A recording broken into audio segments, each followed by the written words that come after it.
Okay, I think we're live and ready to get started. Thank you, everyone, and welcome. Thanks for joining us this evening to talk about traffic and transportation issues occurring in your neighborhoods.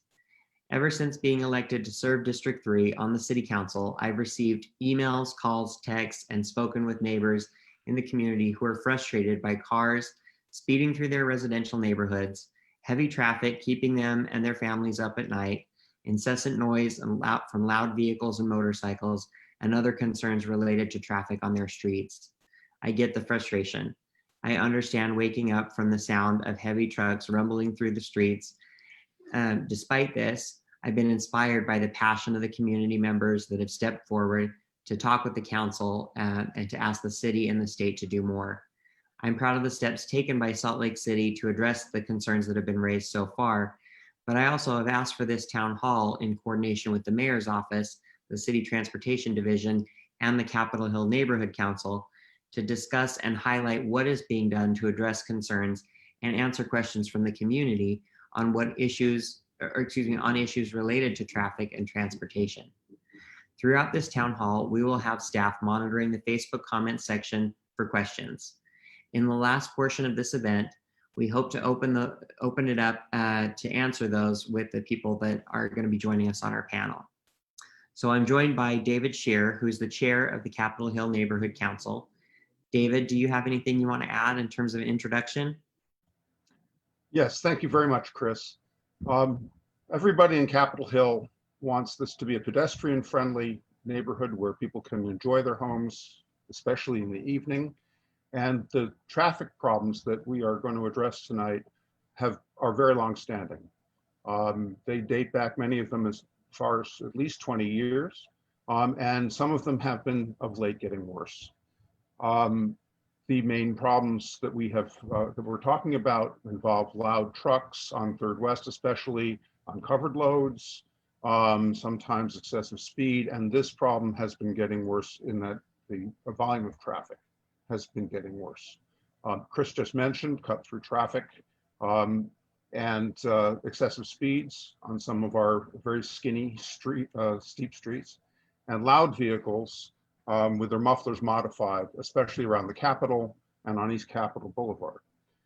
The Capitol Hill Neighborhood Council has made traffic problems like these our top priority this year in 2020. And it's important, I think, for all residents to realize that there is no one agency that's responsible for all of these issues. And what we have done is to try to assemble a group of agencies and, in some cases, private companies that together can coordinate to solve some of these problems. We want to thank Chris Wharton, our council member, very much for the active interest which he has taken and the help which he has already given the neighborhood with these issues. And also the mayor's office, represented here tonight by Weston Clark. The Salt Lake City Transportation Division, represented here tonight by the director, John Larson, and Kyle Cook, an engineer. Salt Lake City Police Department, Utah Department of Transportation, and Staker Parson, which operates the large gravel pit on Beck Street. Our location sort of makes these problems for us. I mean, we are stuck between the 600 North exit of I-15 and people who want to get to work, whether up at the Capitol or downtown or up at the university.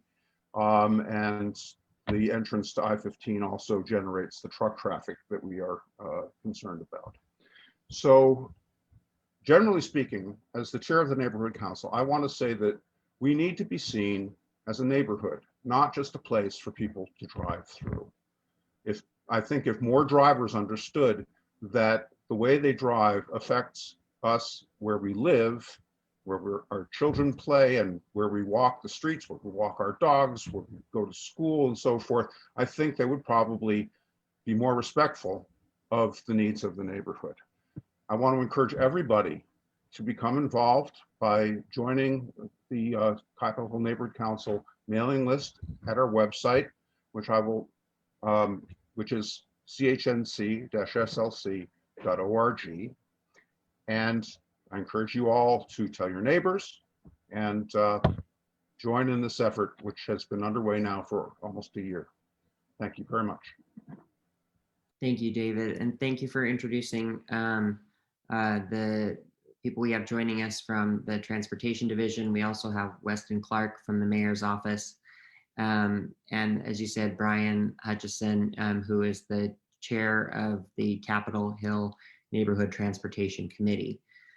While the focus today is on traffic and transportation matters related to the Capitol Hill neighborhood, these issues are relevant to all communities throughout the city. Almost every neighborhood has that one street or those several streets where traffic and noise and congestion are a problem. And so we hope that even if you're not in the Capitol Hill neighborhood, that this discussion will be helpful for you to understand what the challenges are and also what the city's short and long-term plans are. So to start with, we have a brief presentation from the Transportation Division. And so I'm going to turn the time over to Kyle and John from Salt Lake City Transportation to lead us through that. And then we will move on to our roundtable discussion. Great, thank you. Can you guys hear me okay? Yes. Fantastic. So, hi everyone, my name is Kyle Cook. I'm in the city's Transportation Division as a project manager and what I like to call a plan engineer. I've been a licensed professional engineer for 10 years and have been focused on transportation related issues since 2005. Simply put, I came to the city specifically to work on projects that have a positive impact on people's lives. So when I say I feel your pain and I want to help, it's genuine. So I want to share briefly my experience of how I got involved into this conversation with a couple visuals. So you can see that now. So picture this, I'm sitting in my car, I'm getting ready to put up some lawn signs that I printed to promote a project that I'm working on for the 600 and 700 North Corridor study, and my phone rings. And this guy Brian, whom many of you on the call will know, he's joining us today actually. He's leading the transportation subcommittee of the neighborhood council. And we get to talking about what's going on in his neighborhood and about the cut-through issues with cut-through commuter traffic and the rumbling gravel trucks just going down Third West. And I'm listening and I'm thinking, yeah, this is something I could totally help with. So we're, first thing we do is like, what's the issues? Get me out here. Let's go do some tours. We're on site. We're riding our bikes all over the place. We're on Zoom meetings, right? We're getting all the ideas, and this is pretty great. We are in the middle of COVID, so you can see in those photos, everybody's got their masks on. We can't meet in person, so we do the next best thing, which is go online, and we're collaborating. We're getting ideas. We got ideas all over the map, right? About managing commercial truck traffic, mitigating speed of cut-through traffic in the neighborhood, and this is all sort of community driven. So this is great, right? We're getting a lot of attention from the mayor's office and lots of agency staff, including UDOT is at the table. I'm here. So, it feels like we're getting somewhere, right? And in some ways, that's true. I mean, there's a lot of good things that are going on, and in terms of small and tangible things, we were able to produce some lawn signs to promote slower speed traffic in the neighborhood. Some of those were oriented towards commercial trucks on 300 West. We put out speed feedback signs. We put out digital message boards on 300 West to encourage truck drivers to cover their loads and not use engine brakes and slow down. And so, in a lot of ways, we're doing a lot of good things. But we've got this big project list, and Brian keeps asking me, he's like, well, when are we going to do? When are we going to do more? When are we going to do this thing? When are we going to do that thing? We've got a lot of ideas here. When are we going to get it done? And partially because I'm fairly new to the city, I'm like thinking, okay, well, let me look around. I'll answer. Let me get back to you on that. I started asking around, and hey, John, do you got any money? And hey, I started to come to the realization there's just no slush fund sitting around for these kind of projects, and it's not because of the pandemic and the economy and all this other stuff going on. It's not really what's going on. It's the fact that, there's a process to get this stuff done. And so, I use the analogy, like I sort of threw all the projects in the shopping cart and got to the front of the line and ready to check out, and sort of got tapped on the shoulder and said, like, hey, the line starts back there. And so this was,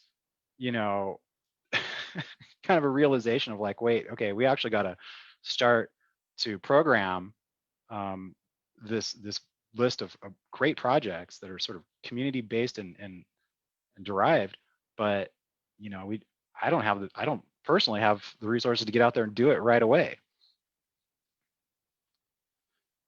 So John, this is where I wanted to bring you into the conversation, because then we start to talk about the reality that there actually is a lot of need and a lot of stuff going on. Yeah, thanks, Kyle, for carrying that up. Yeah, so that's where with the city, you end up kind of looking at how do you prioritize needs, especially when there's competing interests. Every neighborhood in the city has their shopping cart full of goodies and so there's processes in place, and they're constantly evolving. But at the end of the day, it comes down to questions of resource allocation and how do you find a fair way to fill as many people's needs as possible. And there's an annual budget that we go through a process where the mayor makes proposals, but ultimately it's the city council who are elected to and accountable, are elected by and accountable to all of you, that has a final say on the budget. And so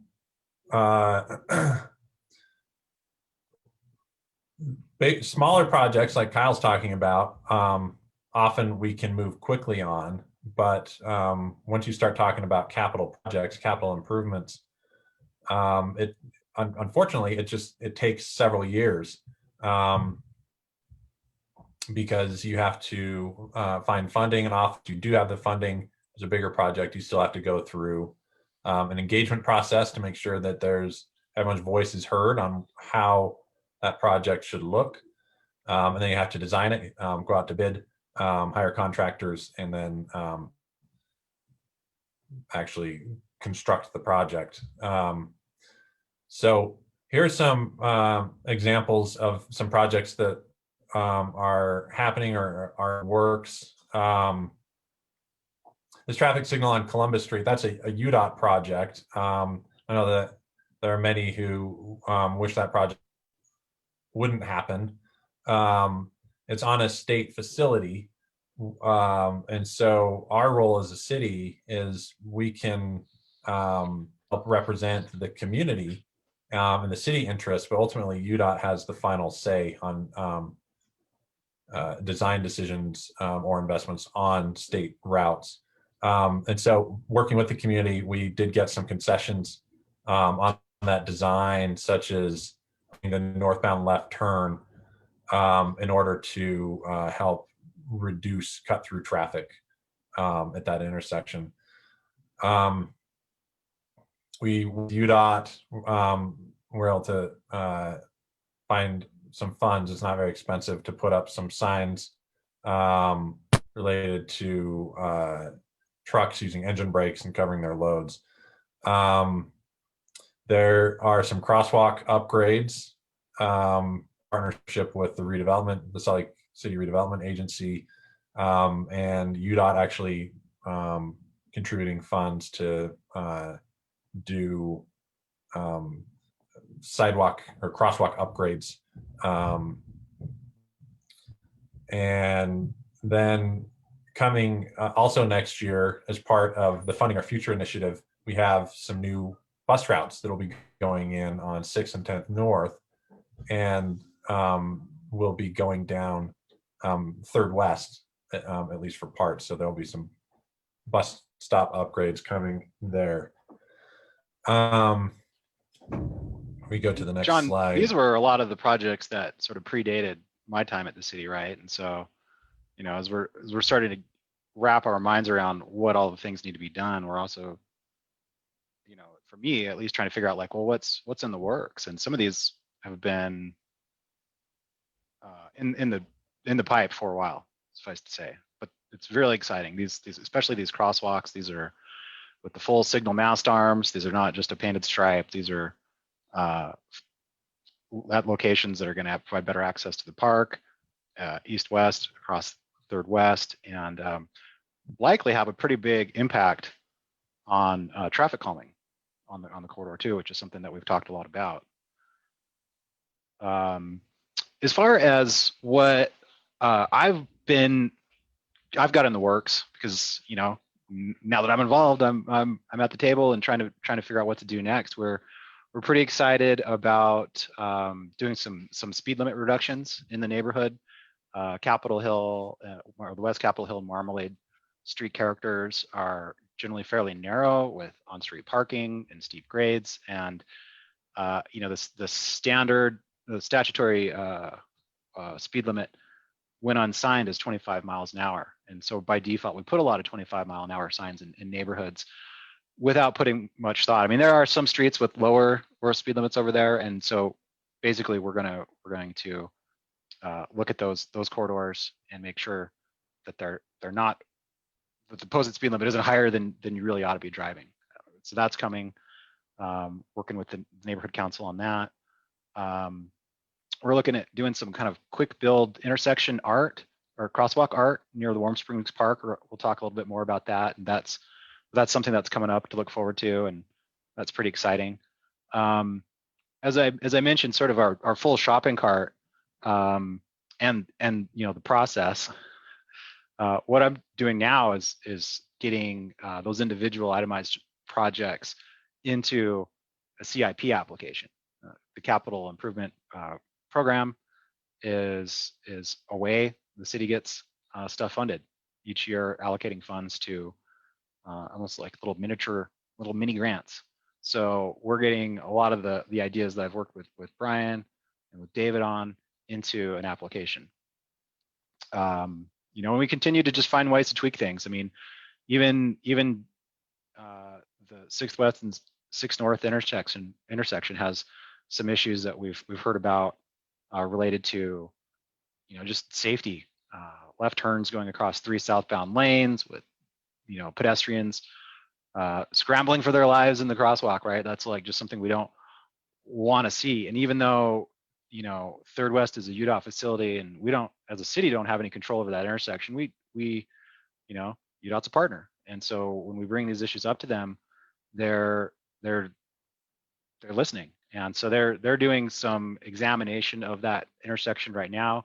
They've temporarily made some changes to that left turn phasing for the northbound movement, so that it's functionally acting as a protected left. And that's a small thing, but these are the things that help. And so more to come. We're looking at maybe doing some partial one-way closures up by that new signal on Columbus Street. The signs are sort of indicating it, so maybe we'd add some planters or some other ways to reinforce that messaging. And we have an active corridor study right now on 6th and 7th North, which goes from 2nd West all the to 2200 West. So that's going to also result in a lot of great ideas for how to make 6th and 7th North a more functional corridor.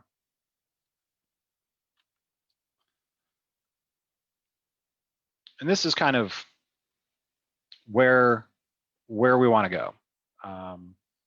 John and I have talked, and we know that there's a lot of need citywide. There's a lot of people that request traffic calming and street livability, and we support that. I mean, as a city and as a transportation division, we totally support that. John has more perspective on the history of the city's traffic calming program. Do you want to speak to that for a second, John? Sure. So in the mid-1990s, the Salt Lake City started up a traffic calming program that lasted until about 2004. at which point combination of factors resulted in that program being unfunded.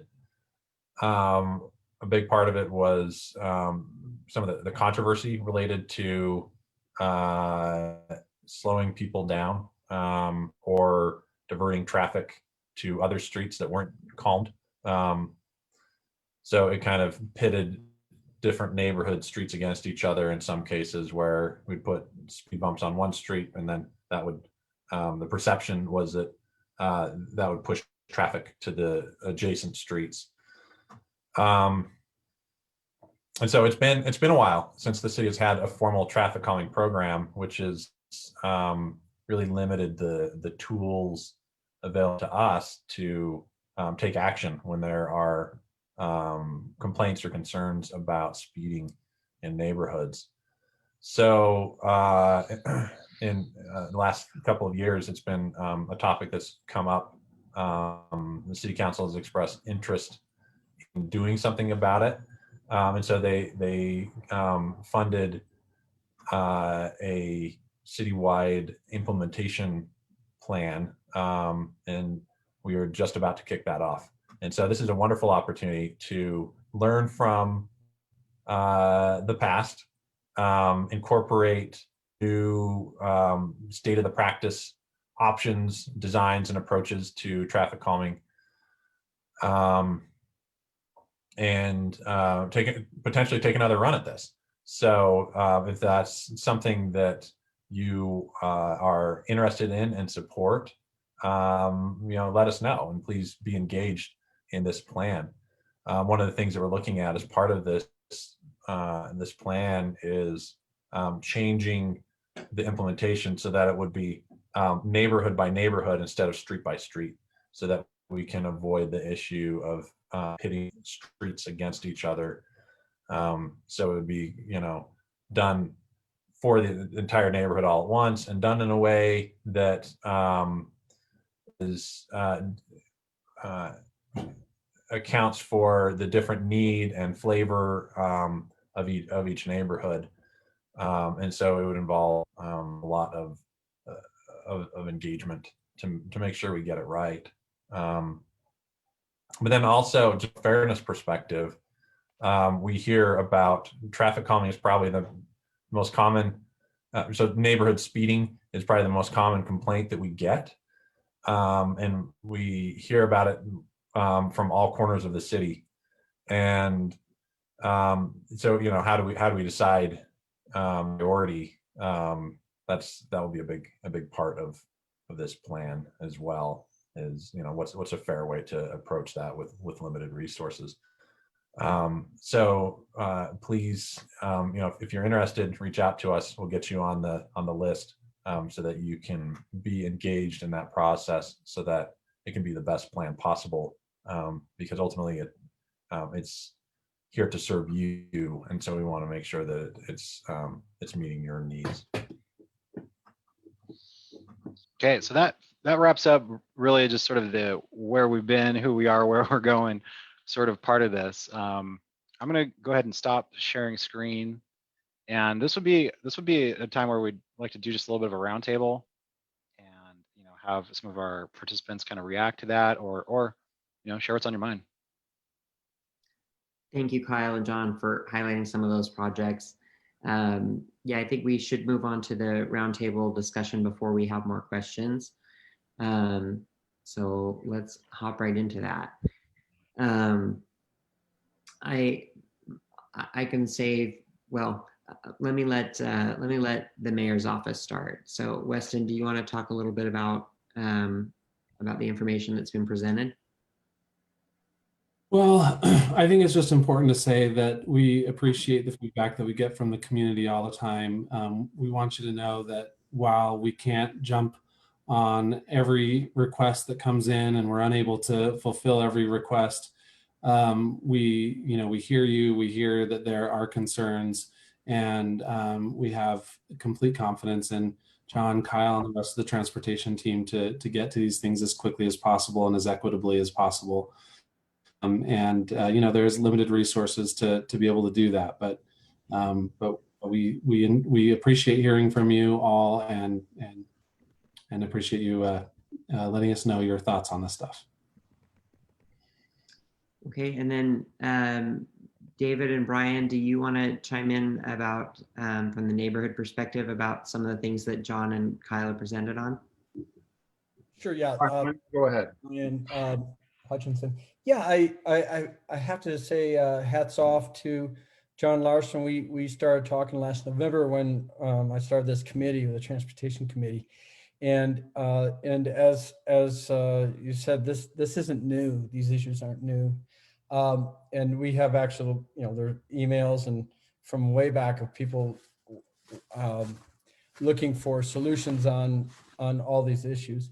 And by the way, it's not just a Capitol Hill neighborhood issue or a citywide issue. These issues actually exist worldwide. I mean, if NPR, there was a expose about the German motorcycles in the mountain issue and how they're going to manage that. And I'm sure half the people who are probably heard that one, ears perked up. We put together this coalition, and it includes the agencies that were mentioned earlier. In addition, we, UDOT, we have a longstanding relationship with the executive director and managers there, and also Wasatch Front Regional Council, Salt Lake PD, UHP, and industry and other agencies. And I think we've all been very encouraged about the eagerness with which people are accepting the challenge and the creativity that's been shared. I was just on the walkthrough for the signal at 400 North Columbus. Lisa Zundo was there, and we went around the horn and we looked at a bunch of just different issues, and we have a nice one, a nice little handoff to John Larson. The state is just fine with on West Capitol. While we were there, we saw 4 people violating the the lights and everything. So they're quite happy to have Salt Lake put some partial barrier on the northbound and West Capitol. And we're there on that example. There's a good example. We had Bruce Clayton, who's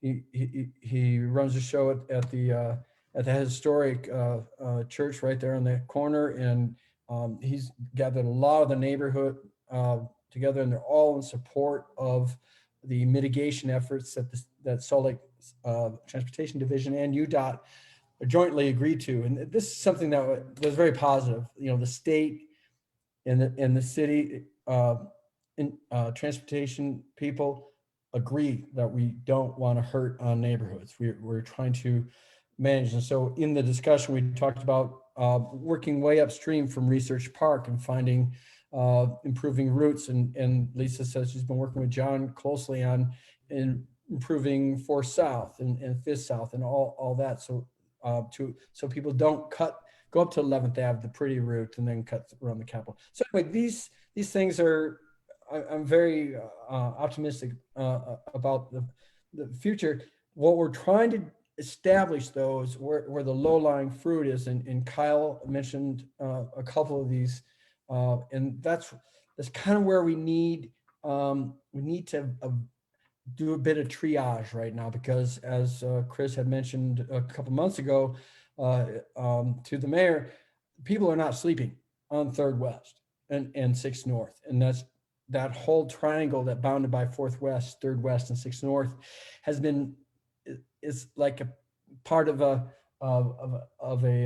glacier that's been, or ice cap that's been separated from the rest of the neighborhood. We're working on ways to bring that triangle back to the neighborhood. And industry said yesterday in the meeting that Carl was in, that they're fine with going 30 miles an hour on 3rd West. In fact, they're fine with shifting the industrial traffic off from that more residential commercial neighborhood. So I'm finding a very positive team that's coming together. We're just as Kyle mentioned, I keep asking, can we have something? Where can we start? And I've been leaning on John for since November, but it sounds like we're about to start seeing some things. And that's all we need is show a little bit of progress. And on the speed issue, if it just before I sign off here, I don't know if Kyle can pop that thing up there, but speed is the villain.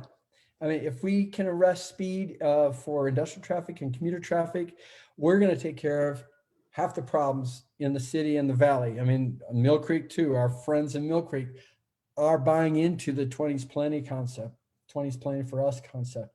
As this 30-mile-an-hour graph shows, and the 40-mile-an-hour is probably more realistic for the culprits in the cut-through traffic.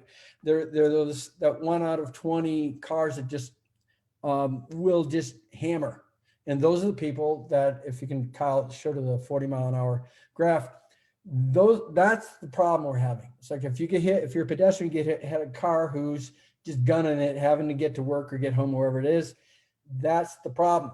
You don't stand a chance if you're my age, and if you're a college kid or just recent graduate, you got a 1 out of 3 chance of surviving. If you bump down to the 20-mile-an-hour graph, Kyle, that's what we want. We want the odds that you get in the 20-mile-an-hour graph, which is going to pop up. But if we just look down on the green part where it says 20, those numbers look a whole lot better. And if you're younger, athletic, you got a 97% chance of survival if you get hit by a car going 20. And this isn't news to the engineers in this group, but it's not news to people in other districts in this city, and they are aware of this relationship.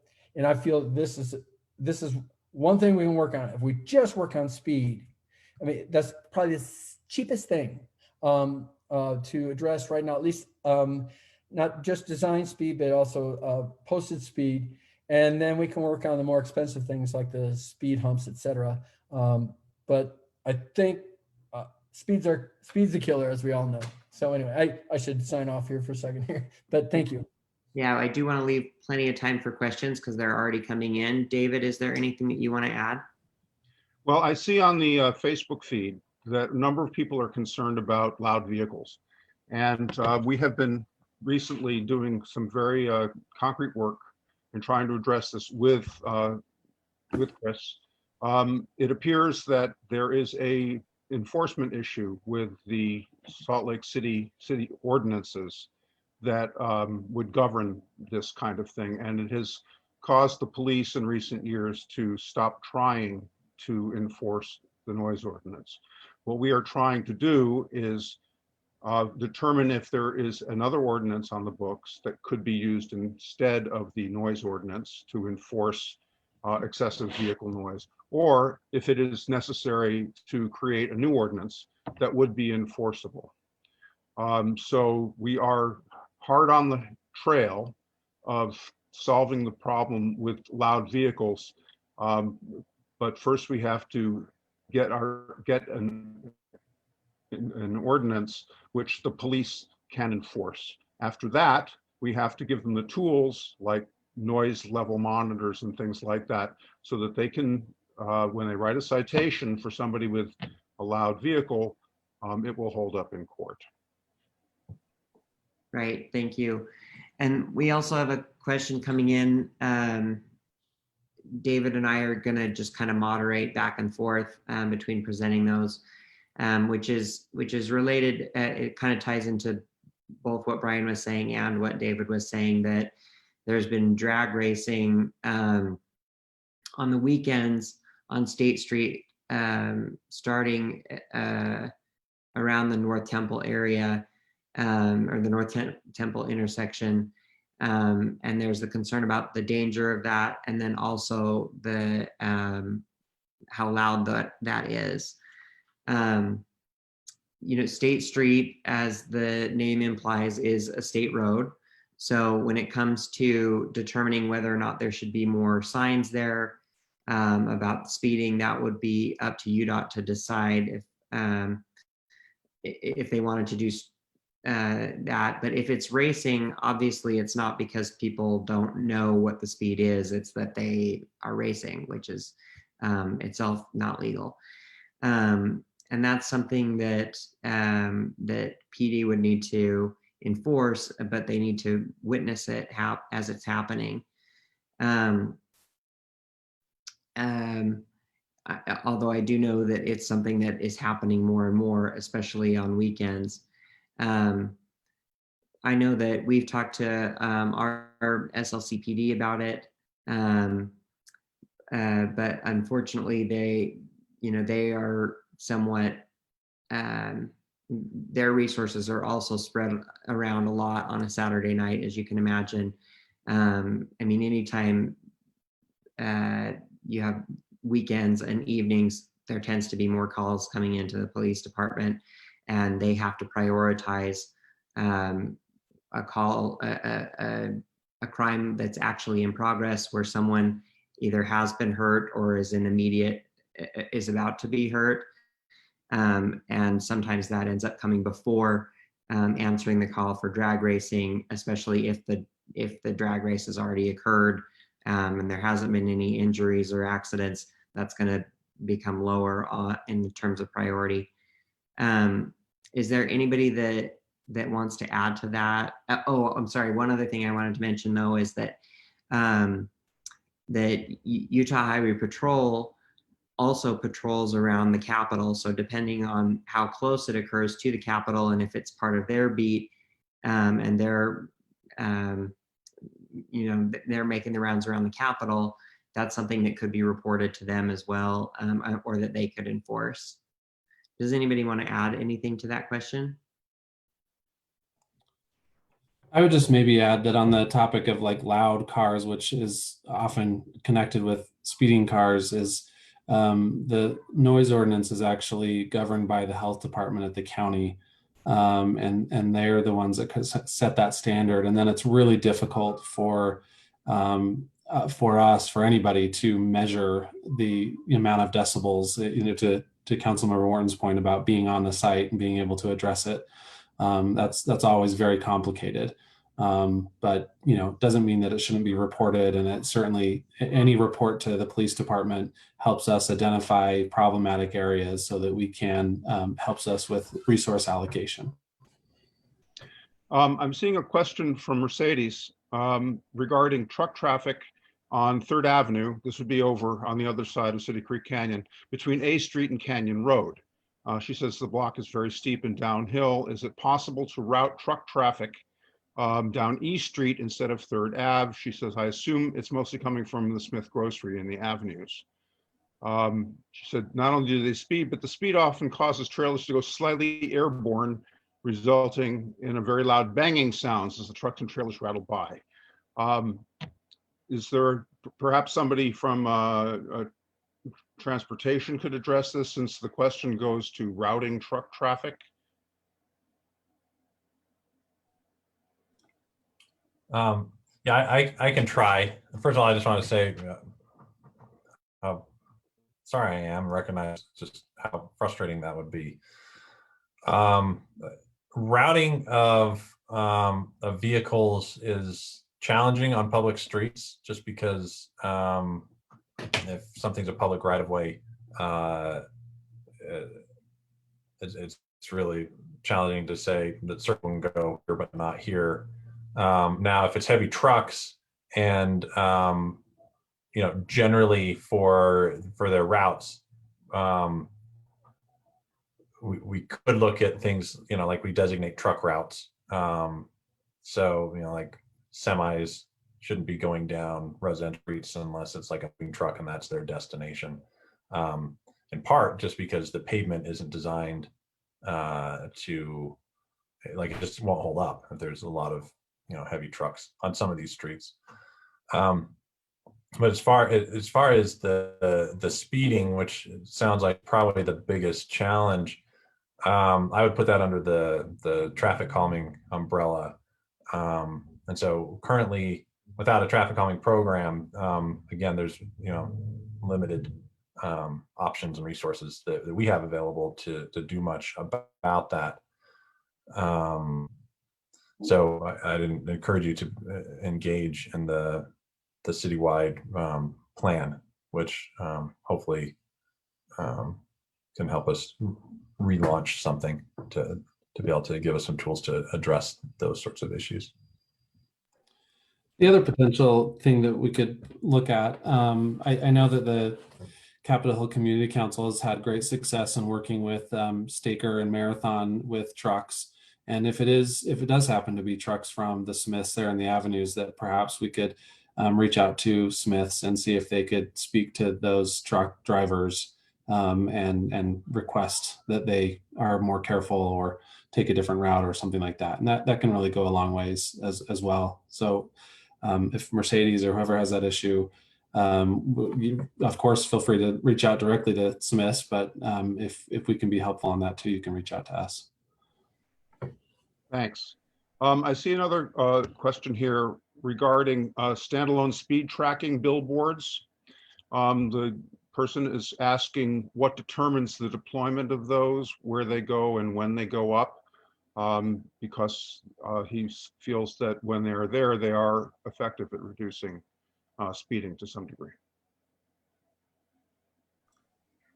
Is there somebody who knows how decisions are made about when and where to put those things up? Yeah, I can chime in on that. That is a relatively cost-effective thing. It's not as effective as things like there are much more aggressive traffic calming options that cost more and are perhaps more invasive. Studies have shown that those can reduce the speeds by generally 1 to 2 miles an hour, as well as raising awareness. And that is one of the tools that we do have. So if you're interested in that, feel free to reach out directly to the transportation office. Our number is 801-535-6630 is our main line. That's 535-6630. Maybe we can put that in the chat. One of the biggest challenges we have for implementation of the speed feedback signs is that a lot of people like them on their street, but they don't like them in their yard. And so we would have more of them out, but we often get pushback once it comes time to implement.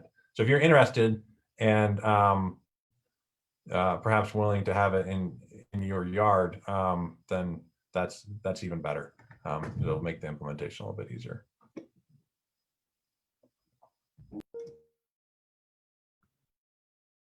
Okay. Question. Go ahead, Brian. So it was brought to my attention, and people have probably read this. I spread it around a little bit. Detroit, my home state, not my hometown. And by the way, it has some troubling news from today of Michigan, but not a city that's been known for being very flush.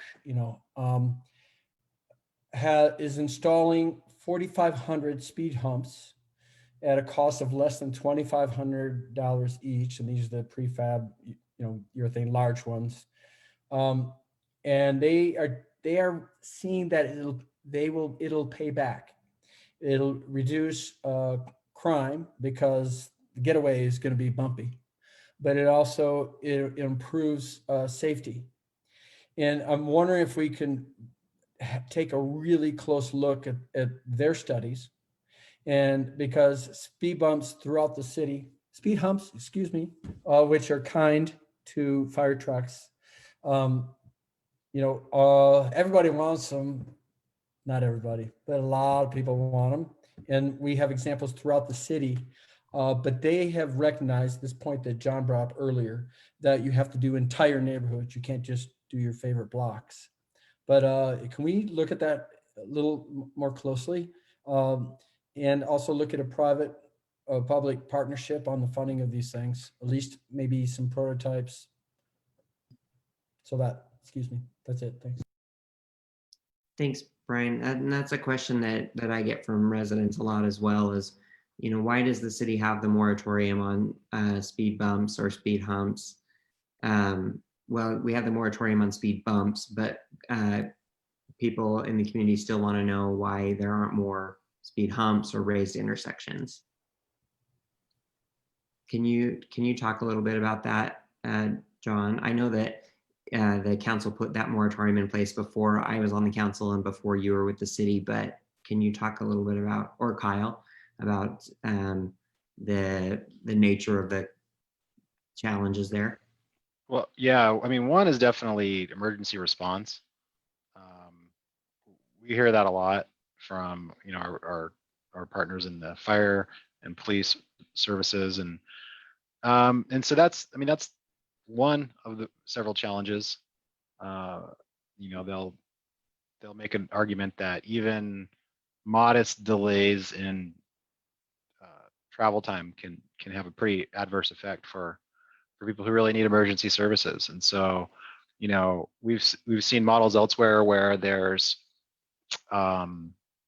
certain designs that allow, and so there's certain designs that allow a fire truck apparatus to span gaps in the speed bump, so that it's called speed cushion is what we call it. So it has kind of two wheel tracks that don't work for a passenger car, you know, because fire trucks are wide, right? So that's one thing that I think we'd like to put on the table to talk more about. The other could be, you know, designating specific corridors as what would you call it, like no traffic calming corridors. These would be emergency response corridors. You know, to my knowledge, that hasn't really been a conversation that's really clarified, like, hey, if you're going to put them here, then do everything you can to protect our mobility on these routes. And so I think that would be a good next step in dealing or in addressing that question, that issue. John, you might have some other thoughts on this one. Yeah, I think that's a good summary. And you know, part of it is cost, not just the cost of the installation, but then, you know, the other resource constraint is staff time. So the engagement in the previous round, staff that were around years ago when that program was going, is it can it can take a lot of staff just to get, you know, determine which streets get it and where. But this is something that I'm really hoping that we can address in this traffic calming implementation plan, is you know, creating better processes and creating toolkits that have buy-in from the community, as well as our fire department and emergency, you know, other emergency personnel, as well as, you know, snowplow drivers. And like Kyle has said, you know, the state of the practice has advanced quite a bit in the last 20 years, and we have more options available. So I really genuinely look forward to having this conversation with this neighborhood and citywide about what we can do. Okay. Looks like we have another question coming in, which I'm going to let David take, but I just want to remind everybody that's watching, you can ask questions if you just put them in the comments, in the Facebook comments on this discussion. David, do you want to ask our next question? Yeah, we have a question from Alex regarding speeding in the avenues. He says it's definitely an issue, something I notice daily when walking my dog in the neighborhood. The intersection at First and I Street is a particular issue, as there isn't a stop sign for north-south traffic. There is a painted crosswalk on the south side, but vehicles rarely stop for pedestrians. Is there a possibility to add more painted crosswalks in the avenues, either traditional walks or the vibrant crosswalks like the new one at 3rd and K?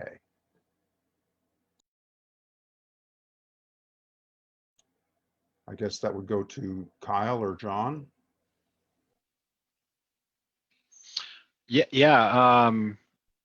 You know, there's so crosswalk visibility can be a function of lighting, can be a function of blocking visibility through on-street parking or shrubs. You know, so those are things that we'd want to be thinking about. I'm not super familiar with this particular location, so I don't know all the ins and outs of what's going on there. But I personally really like the crosswalk art. I think it's cool. I think it's fun. I think it's a great way to promote, you know, a sense of the neighborhood character, and especially when it's done by volunteers from within the neighborhood. You know, I think that's just a great use of space, and it's a signal to drivers, particularly at gateway locations where drivers are entering into a neighborhood from an arterial or an interstate type travel environment. It's like, hey, slow down. This is a place to drive much slower. And so, psychologically, you can do that with a couple of different types of signals, but I think crosswalk art's a great way to do it. Even my traffic calming lawn signs, I think have been a big hit. So, subtle things can make a big difference. Obviously, more permanent infrastructure can make a big difference too. So, as we were talking about speed bump signs, and we've talked about speed bumps, speed feedback signs, visible crosswalks. There's also ways to, physically narrow the street to make drivers feel less comfortable going quickly. So you can do that through curb extensions, which have or raised crosswalks, which then you're starting to actually have multiple positive things, because our curb extensions and raised crosswalks are great for pedestrians to increase visibility, reduce crossing distance, and exposure in the crosswalk. And so, whenever we can do an installation where it fulfills multiple positive objectives of traffic calming and improvement to pedestrian safety, that's a win. So, we definitely want to look for, doing those types of projects as well. This seems like a good time to let folks in Capitol Hill know that we are about to have a program for creating visible crosswalks, street art, if you want to call it that. The Spin Company that has some of the scooters around town has made a grant available to the city, and Capitol Hill will receive some of that money. And within the next week or so, we will be announcing the precise date and locations of the crosswalks that will be enhanced, and give everybody an opportunity to get involved in the design and creation of these things. So please watch our website, and there will be an announcement very soon. And I'll just jump in and say, from the council perspective, we, as me and my colleagues on the council, are really excited about funding these types of projects. That's our main role in this. Is the council we don't get to decide where a stop sign goes or where a raised crosswalk goes. The administration comes to us and says, we have this plan, this is what we like, and the council gives feedback, and then ultimately decides how much money to allocate to that program. So I, as a council member, am really excited to fund these types of projects. And even though this one is a grant through SPIN, the council has put aside a considerable amount of money to earmark for these types of creative solutions to solving our traffic problems. One of which is looking into more artwork and to make more visible intersections, to do street murals on the street. And we have a couple of examples of those around the city, and I personally really hope to see more of them. Yeah, I think that would be wonderful.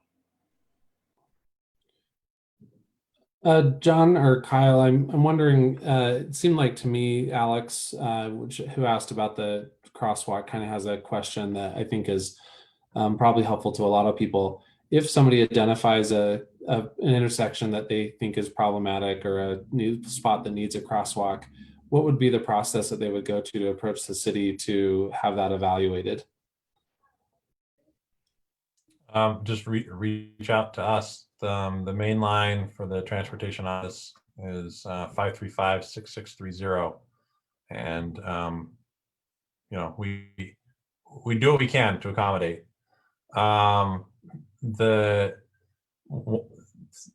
of the constraints that we have is we often get asked if we can use stop signs as traffic calming. Stop signs are, by law, those are traffic control devices. So the purpose of a stop sign is to designate right of way at an intersection. So we're happy to talk about other options for traffic calming, but we really can't use stop signs for anything other than to make sure that people know who goes when they get to an intersection. So their primary purpose is to avoid people crashing into each other. If we put up too many stop signs, what we found is that people start disregarding the stop sign because they know that it's the only reason it's there is for traffic calming. So then they start disregarding stop signs, and that creates some chaos that we really want to avoid. But other things, and again, I'm going to come back to this implementation plan that I'm really excited about. We'll develop a whole toolkit of options for traffic calming, large and small, and really look forward to doing that with anyone who's willing to engage with us on that process. Thanks, John. We have another question. I think this is very important. The question is, what is the city's role on Third West versus the state's role? What's the difference between UDOT priorities and city transportation's priorities? This is a very important thing to understand. It's not that, well, as I think John will explain in a moment, Third West is not a city street. And so it responds to a very different regime that's overseen by UDOT and different priorities. So John, you want to elaborate on that a little bit? Sure, thanks, Dave.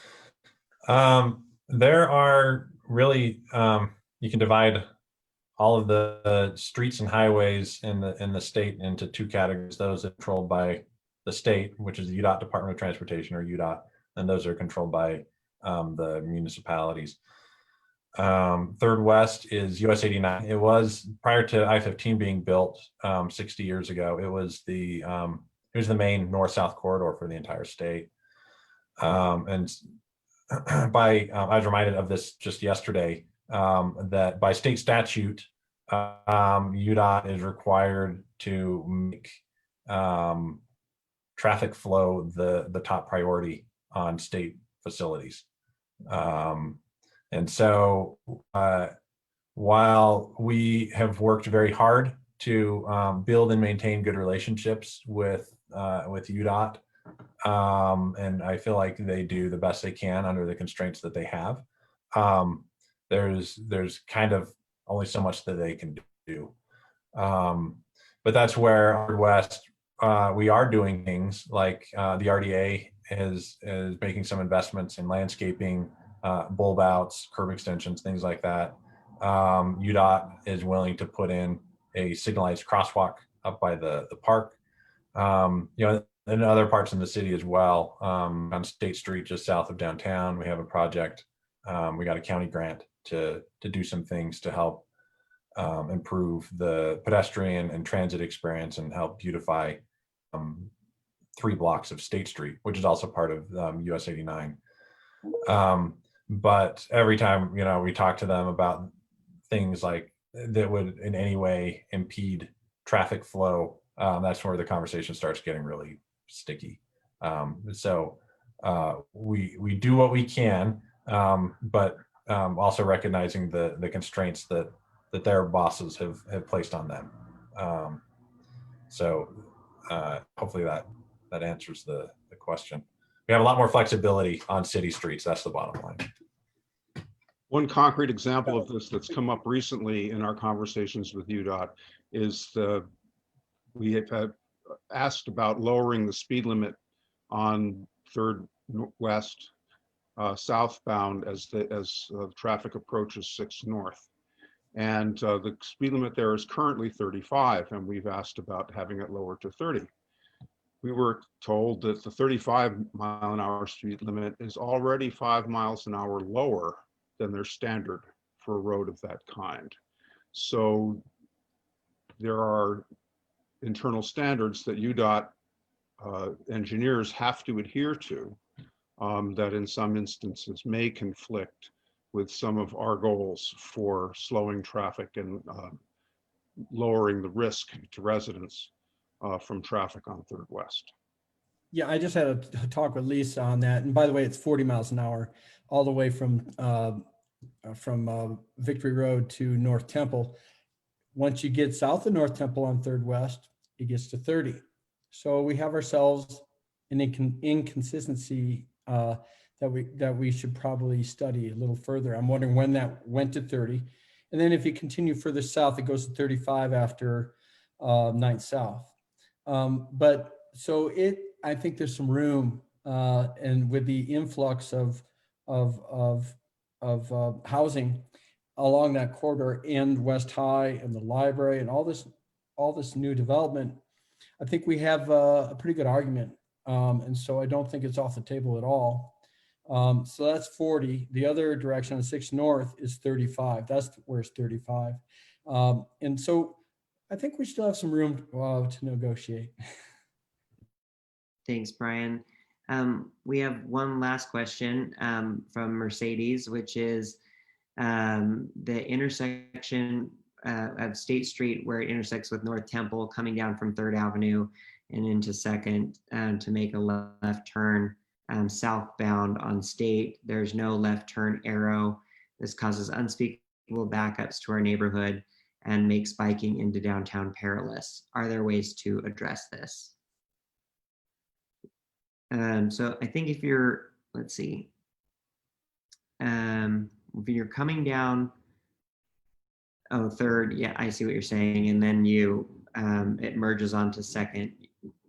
Okay, I was just trying to picture what you're referring to about 3rd, but does anybody want to speak to that? Like, because it's, again, a state intersection, is that something that we have any authority over, John, or is it, would they need to contact UDOT about that?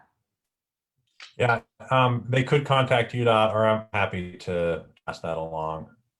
I know that that's an intersection that UDOT analyzes regularly. Mm-hmm. It's the trickiest intersections in their entire system. But I'll pass that along. Their traffic operations team is very talented and usually pretty responsive to us. You. Okay, well, we are at 6 o'clock, which is the end of our town hall tonight. I do want to thank everybody for being here, and I want to just let people know that are tuning in that this is just barely scratching the surface of the issues that the administration and the council are dealing with. And we know that are occurring in neighborhoods outside of just the Capitol Hill area. But I hope you have heard from this discussion that that traffic and transportation issues are a lot more complex than what a lot of people realize, that there are multiple stakeholders at different levels of government, and then that there's, because of the shared power in the city and in the state, that there are decisions that are legislative and there are decisions that are executive in nature. So I hope that doesn't deter you from reaching out to me as your council member to try to get that information where it needs to go, whether it's a decision that I get to make, or whether it's a decision the city or the mayor makes, or a decision the state makes. But I do appreciate everybody calling in and writing in with their questions. And I appreciate all of our panelists here today. Thank you. And if anybody else has any parting remarks. I would just add to feel free to reach out to the mayor's office as well. We'd love to hear people's feedback and hope everybody knows that we are listening and are working as quickly as we can on the issues that are important to residents. And I would like to reiterate my invitation to everybody to go to chnc-slc.org to register for our email list and become more involved in discussions like this. Well, thank you. Thanks to everybody again who tuned in, and yeah, please continue to stay engaged with us on these important issues. Thank you. Good night, everyone.